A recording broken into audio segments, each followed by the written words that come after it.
भालू, मैं तुम्हारी ये बड़ा पाव की दुकान खरीदना चाहता हूँ। तुम कीमत बोलो, मैं मुंहमांगी रकम दूंगा।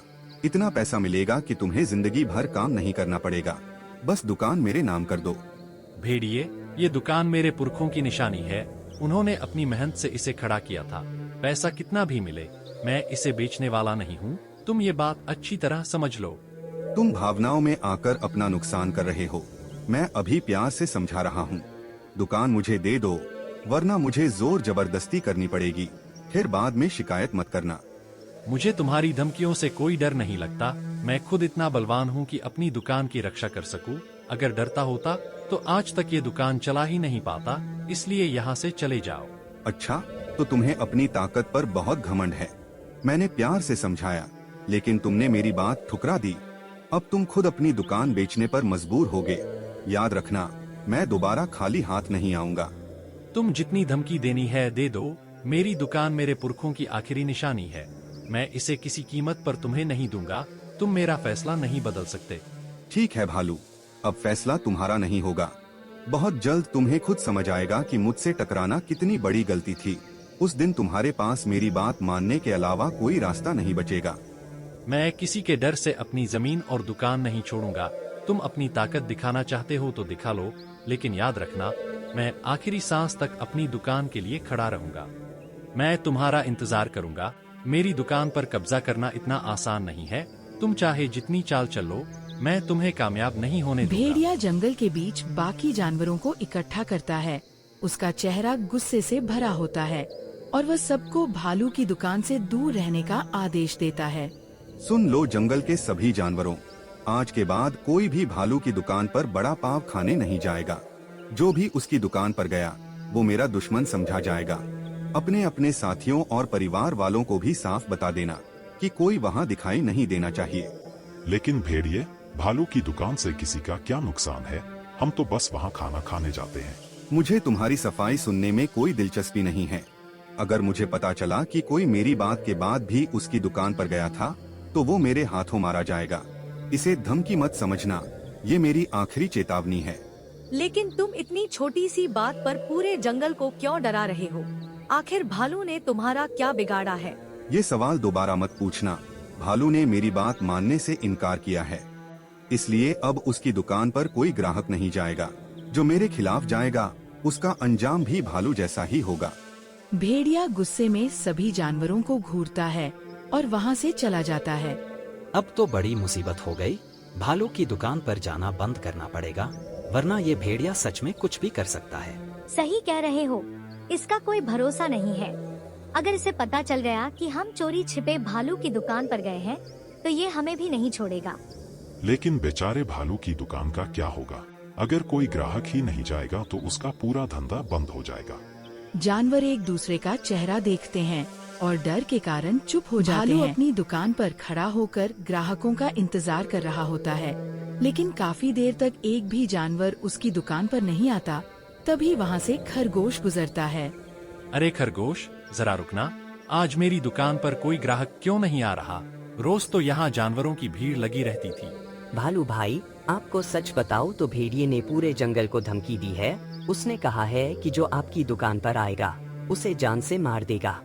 लेकिन तुम तो मेरी दुकान के सामने से निकल रहे हो। तुम मेरे यहाँ बड़ा पाव खाने क्यों नहीं आए? मैं तो बस यहाँ से गुजर रहा हूँ, मुझे जाने दो। किसी ने मुझे तुम्हारी दुकान के पास देख लिया तो उसे लगेगा कि मैं पाव खाने आया था, फिर भेड़िया मुझे नहीं छोड़ेगा। अरे रुको खरगोश, मेरी बात तो सुनो। कम से कम एक प्लेट बड़ा पाव खाकर तो जाओ। नहीं भालू भाई, मुझे माफ करना, मुझे अपनी जान प्यारी है। मैं यहाँ एक पल भी नहीं रुक सकता। खरगोश वहाँ से भाग जाता है और भालू फिर अपनी खाली दुकान की तरफ देखने लगता है। ये भेड़िया मेरी दुकान बर्बाद करने पर तुला हुआ है। अगर ऐसे ही चलता रहा तो मेरा सारा सामान भी खराब हो जाएगा। कई घंटे बीत जाते हैं, लेकिन दुकान पर एक भी ग्राहक नहीं आता। अगले दिन भी यही होता है और देखते देखते कई दिन गुजर जाते हैं। अब समझ आ गया कि ये दुकान ऐसे नहीं चल सकती। अगर कोई ग्राहक ही नहीं आएगा तो मैं इसे कब तक चलाता रहूंगा? शायद मुझे मजबूरी में ये दुकान बेचनी ही पड़ेगी। भालू भारी मन से भेड़िए से बात करने के लिए उसके ठिकाने की तरफ निकल पड़ता है। भालू आखिरकार भेड़िए के ठिकाने पर पहुंचता है। उसके चेहरे पर मायूसी साफ दिखाई दे रही होती है। भेड़िए, आखिरकार मैं तुम्हारी बात मानने आया हूँ। कई दिनों से मेरी दुकान पर एक भी ग्राहक नहीं आया। अब मेरे पास इसे चलाने का कोई रास्ता नहीं बचा है। तो आखिरकार तुम्हें मेरी बात समझ आ ही गई। मैंने तुम्हें पहले ही कहा था कि ये दुकान मुझे दे दो, लेकिन तुम अपनी ताकत का घमंड दिखा रहे थे। मैं अपनी दुकान बचाना चाहता था, लेकिन तुमने पूरे जंगल को डरा दिया। अब मेरे पास इसे बेचने के अलावा कोई रास्ता नहीं बचा है। मैं अपनी दुकान का मालिकाना हक तुम्हें देने के लिए तैयार हूँ। यही फैसला तुम्हें उसी दिन कर लेना चाहिए था। आखिर बेकार में क्यों तुमने इस मामले को इतना खींचा? कम से कम मेरा और अपना समय तो बचा सकते थे। ठीक है, अब ये दुकान तुम्हारी है। उम्मीद है तुम इसे अच्छी तरह चलाओगे और किसी को परेशान नहीं करोगे। दुकान अब मेरी है, इसलिए यहाँ के नियम भी मेरे होंगे। तुम बस अपना सामान समेटो और यहाँ से चले जाओ। भालू चुपचाप दुकान भेड़िए को सौंप देता है और भारी मन से वहाँ से लौट जाता है। आखिरकार ये दुकान मेरी हो ही गई। अब देखता हूँ कि इस दुकान से मैं कितना पैसा कमा सकता हूँ। भेड़िया खुशी से अपनी नई दुकान को देखने के लिए वहाँ से चल देता है। उसे अब अमीर बनने के ख्याल आने लगते हैं। भेड़िए की दुकान का पहला दिन होता है। भेड़िया बड़े घमंड के साथ ग्राहकों का इंतजार कर रहा होता है। तभी सबसे पहले बकरी वहाँ पहुँचती है। भेड़िए, एक प्लेट बड़ा पाव देना, लेकिन जल्दी देना, मुझे बहुत तेज भूख लगी है। एक प्लेट की कीमत अब 50 रुपए है। पैसे निकालो। क्या? पहले तो भालू सिर्फ 10 रुपए में बड़ा पाव देता था। तुमने आते ही कीमत 5 गुना क्यों कर दी? दुकान अब मेरी है, इसलिए कीमत भी मेरी मर्जी से तय होगी। खाना है तो 50 रुपए दो, वरना रास्ता खुला है। ये तो खुली लूट है। सिर्फ दुकान बदलते ही कीमत इतनी ज्यादा कैसे हो गई? लेकिन मुझे बहुत भूख लगी है, इसलिए मजबूरी में पैसे देने पड़ेंगे। बकरी पैसे देती है और बड़ा पाव लेकर वहाँ से चली जाती है।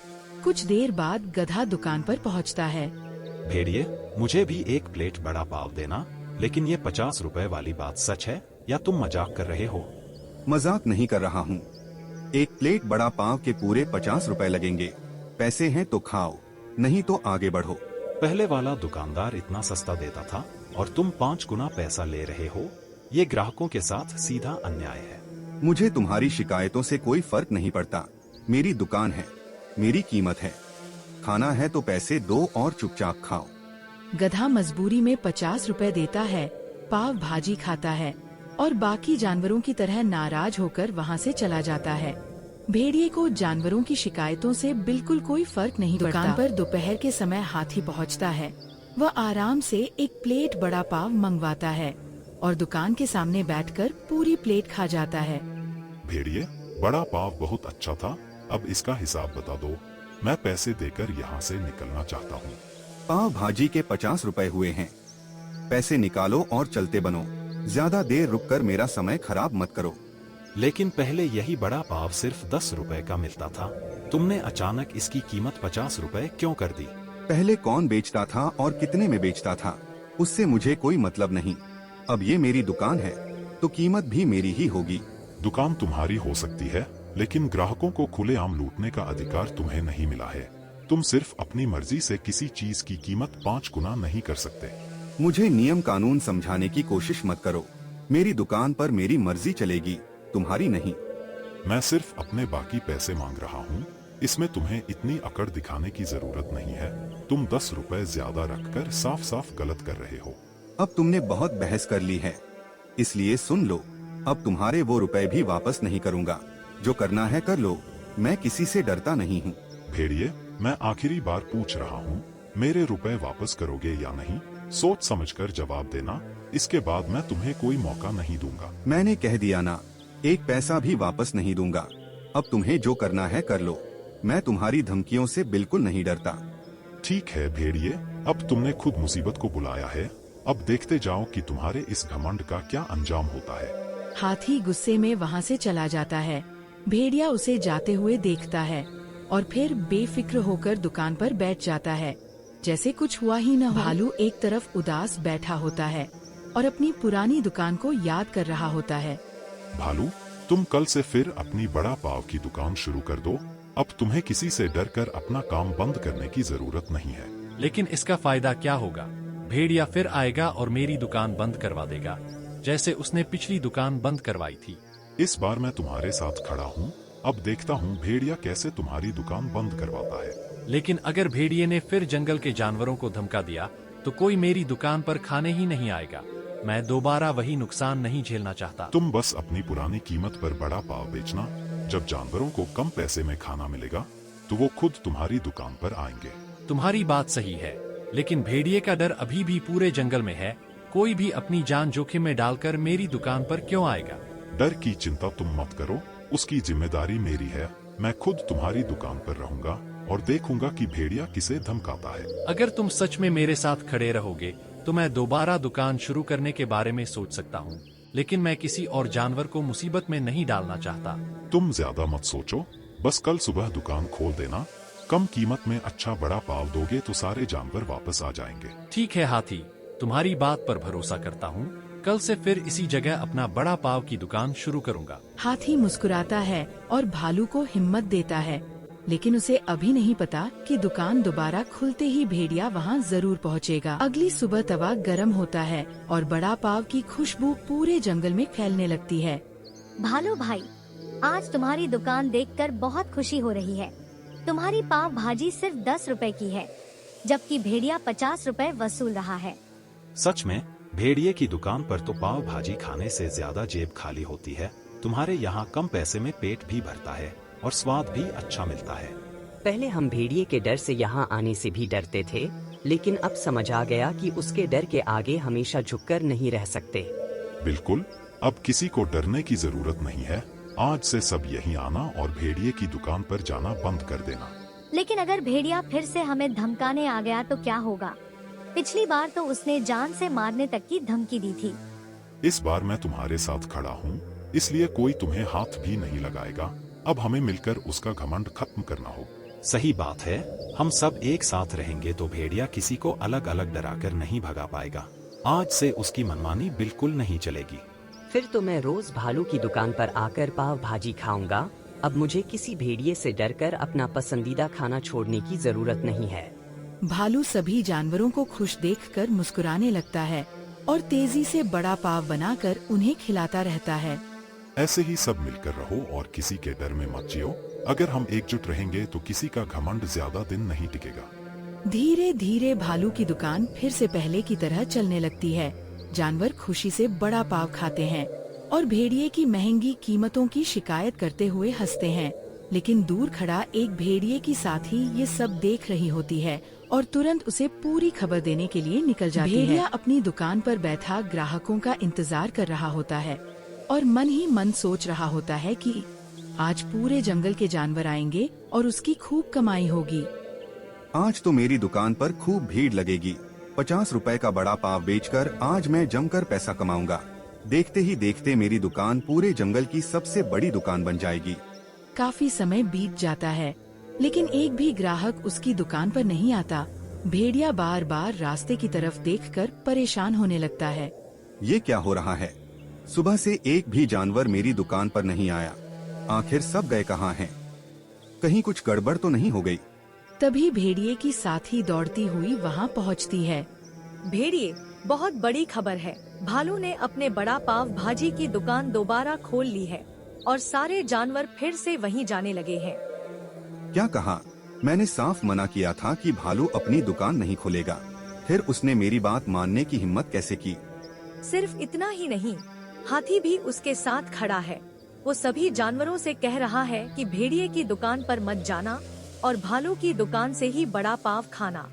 तो इस सारे खेल के पीछे हाथी का हाथ है। मेरी दुकान खाली करवा कर वो मेरा मजाक बनाना चाहता है। मैंने उस भालू को पहले ही चेतावनी दी थी, लेकिन उसने मेरी बात नहीं मानी। अब मैं खुद उसकी दुकान पर जाऊंगा और उसकी दुकान तोड़कर हमेशा के लिए बंद कर दूंगा। लेकिन वहाँ हाथी भी मौजूद है। अगर उसने तुम्हें रोकने की कोशिश की तो? मुझे किसी हाथी से डर नहीं लगता। आज जो भी मेरे रास्ते में आएगा मैं उसे भी देख लूंगा। भेड़िया गुस्से में भालू की दुकान की ओर तेजी से बढ़ जाता है। भालू अपनी दुकान पर अकेला खड़ा पाव भाजी बना रहा होता है। तभी भेड़िया गुस्से में वहाँ पहुँचता है और दुकान के सामने खड़ा होकर भालू को घूरने लगता है। मैंने तुम्हें साफ मना किया था फिर भी तुमने दोबारा दुकान खोलने की हिम्मत कैसे की? क्या तुम्हें मेरा डर बिल्कुल नहीं है? मुझे तुम्हारा डर जरूर है, लेकिन अपनी मेहनत से बनी दुकान छोड़ देना भी मेरे लिए आसान नहीं था। बाकी जानवर तुम्हारे महंगे बड़ा पाव से परेशान थे, इसलिए उन्होंने ही मुझे दोबारा दुकान खोलने को कहा। तुम्हें मेरी इजाजत के बिना कुछ करने से पहले 100 बार सोचना चाहिए था। आखिर किसके कहने पर तुमने मेरे खिलाफ आने की हिम्मत की? मैंने अपनी मर्जी से ये दुकान दोबारा नहीं खोली है। मुझे दूसरे जानवरों ने भरोसा दिया, तभी मैंने दुकान फिर से शुरू की है। मुझे बहाने मत बताओ, साफ साफ नाम बताओ, किसने तुम्हें मेरे खिलाफ खड़ा किया है? मैं जानना चाहता हूँ कि आखिर वो कौन है, जिसे मेरी धमकी की जरा भी परवाह नहीं है। अगर नाम ही जानना है तो सुन लो। हाथी ने मुझे दोबारा दुकान खोलने के लिए कहा था। उसी ने कहा था कि इस बार वो मेरे साथ खड़ा रहेगा। हाथी, तो ये सारा खेल उसी का है। मुझे अब समझ आया कि मेरी दुकान खाली क्यों पड़ी है और सारे जानवर यहाँ क्यों जमा हो रहे हैं। हाथी ने सिर्फ इतना कहा था कि मुझे अपने हक के लिए खड़ा होना चाहिए। तुम्हारी महंगी कीमतों से परेशान जानवर खुद यहाँ आना चाहते थे। मुझे याद है, यहाँ से जाते समय मैंने साफ कहा था कि जो भी मेरे खिलाफ जाएगा उसे इसका अंजाम भुगतना पड़ेगा। लगता है हाथी ने मेरी चेतावनी को मजाक समझ लिया है। तुमने पहले भी डराकर मेरी दुकान छीन ली थी, लेकिन अब बात सिर्फ मेरी दुकान की नहीं है। अब पूरे जंगल के जानवर तुम्हारी मनमानी के खिलाफ खड़े हो चुके हैं। भालू की दुकान पर बहस चल ही रही होती है कि तभी हाथी वहाँ पहुँच जाता है। याद है भेड़िए, जाते समय मैंने कहा था कि तुम्हारे घमंड का जवाब जरूर दूंगा। मैंने जो कहा था वो करके दिखा दिया। तुमने मेरी दुकान के खिलाफ जानवरों को भड़काया है, लेकिन मैं तुम्हें कामयाब नहीं होने दूंगा। अब मैं इस दुकान को भी तोड़ दूंगा। जंगल में सिर्फ मेरी दुकान चलेगी। दुकान तुम्हारी है तो अपनी दुकान चलाओ, लेकिन दूसरों की दुकान बंद करवाने का अधिकार तुम्हें किसने दिया? तुमने भालू को डराकर उसकी रोजी छीनी और अब फिर वही करने आए हो। मुझे किसी से इजाजत लेने की जरूरत नहीं है। मैंने पैसे देकर ये दुकान खरीदी है, इसलिए पूरे जंगल में मेरी ही दुकान चलेगी और कोई मेरे सामने दुकान नहीं लगा सकता। पैसे देकर दुकान खरीदना तुम्हें मालिक बनाता है, जंगल का राजा नहीं। तुम अपनी दुकान चलाओ, लेकिन दूसरों को धमकाना और ग्राहकों को लूटना बंद करो। बहुत बोल लिया हाथी, अब दुकान के रास्ते से हट जाओ, वरना आज तुम्हें भी ऐसा सबक सिखाऊंगा जिसे पूरा जंगल याद रखेगा। धमकियां देना बंद करो, और अगर सच में इतना घमंड है तो सामने आकर अपनी ताकत दिखाओ। आज फैसला हो ही जाए कि तुम्हारा डर बड़ा है या हमारी एकता। भेड़िया गुस्से में हाथी पर हमला कर देता है। हाथी भी खुद को बचाते हुए पलटकर जवाब देता है। भेड़िया बुरी तरह पिटने के बाद डर कर वहाँ से भाग जाता है। खुश हो जाओ भालू, अब शायद ये भेड़िया दोबारा यहाँ आने की हिम्मत नहीं करेगा। तुम कल से अपनी पुरानी दुकान फिर से शुरू कर देना। हाथी भाई, तुमने मेरे लिए जो किया है उसे मैं कभी नहीं भूलूंगा। अगर तुम मेरा साथ नहीं देते तो मेरी पुश्तैनी दुकान हमेशा के लिए चली जाती। अब अगर कभी कोई भेड़िया तुम्हें डराने आएगा तो हम सब मिलकर उसका सामना करेंगे। किसी एक को डराकर कोई पूरे जंगल पर राज नहीं कर सकता। भालू मुस्कुराते हुए अगले दिन दुकान शुरू करने का फैसला करता है। दोनों वहीं बैठकर गर्मा गर्म बड़ा पाव खाते हैं और खुशी से हंसने लगते हैं। ऐसी ही कहानियाँ देखने के लिए हमारे चैनल को सब्सक्राइब करना न भूलें और यह वीडियो आपको कैसी लगी कमेंट करके जरूर बताएं। धन्यवाद।